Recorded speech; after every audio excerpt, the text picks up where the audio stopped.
Hi there and welcome to today's video. Today we're going to talk about the attitude of lead generation and why that's so important to our success. You see, I think once we understand that we're in the lead generation business, then it puts a stress and strain on that process, and then it just starts to feel like work, and even then, once we just have the thought of trying to generate leads, it becomes stressful. But if we sit down and think about it and understand that lead generation can and should be fun, then that attitude becomes a total game changer for our business.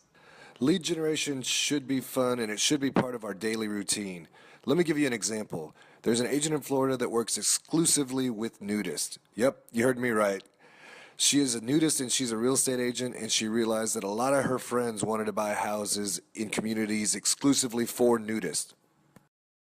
This community had its own private beach and gated access into the neighborhood, and everyone there knew and understood the nudist lifestyle, so it was well accepted by all of the neighbors and all of the neighbors' visitors.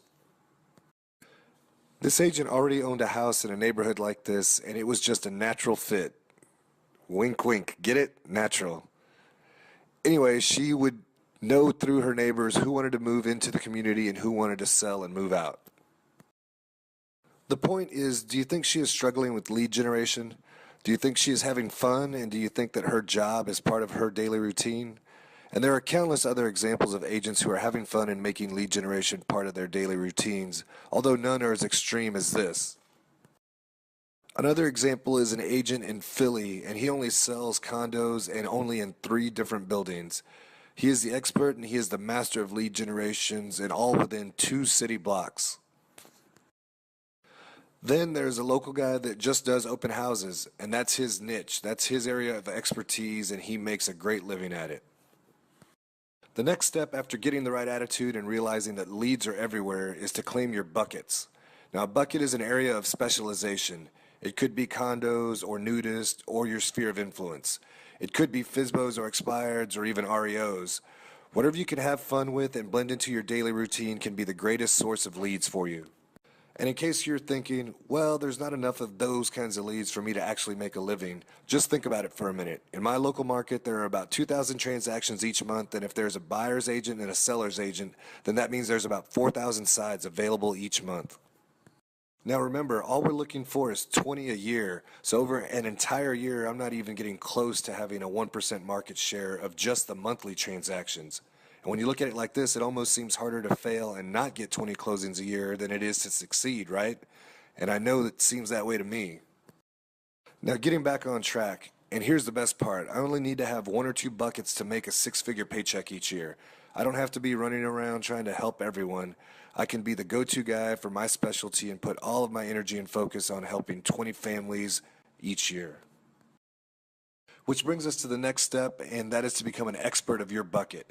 If your bucket is FSBOs, then you need to know what kind of help they're going to need before they even know that they should be asking for that sort of help. You should be able to, in your first or second meeting, already have anticipated the FSBOs questions and given some great solutions. For example, letting them know that it is a state law, whether they sell their house on their own or an agent does it for them, that they disclose anything they know about the condition of the house to potential buyers. It would go something like this. I'm sure you're aware that it is a state law for you to disclose certain things about your house and its condition, and I know a lot of FSBOs that are eventually going to get around to making those disclosures, but to help you out and make sure this can't come back to bite you in the butt later, I'm going to email you a disclosure form tomorrow. Is that okay? Now when you get my email, all you have to do is fill it out and provide it to any buyers that ask to see it, and especially make sure you give it to any buyers that want to make an offer on your house, even if they don't end up buying it, okay? Now I'm the FSBO expert in their eyes, and I've been super helpful. So who do you think they're going to call when they're ready to list the house? Me, of course. And how many FSBOs are out there each month? Well, in my market, there are about 7 a week in just 1 zip code. Can I make 7 calls a week and do a follow-up until I have 1 or 2 listings each month? You bet I can. Okay, to sum up the lead generation attitude, we want to have fun and make it part of our daily routine. We want to choose 1 or 2 buckets, and we want to become the master and expert of all things about our buckets. I hope you liked that video and you found it helpful. In the next one, we're going to continue talking about lead generation, and we're going to go more in depth on automating the process as much as possible so that you can spend your time where the money's at, which is face-to-face helping clients.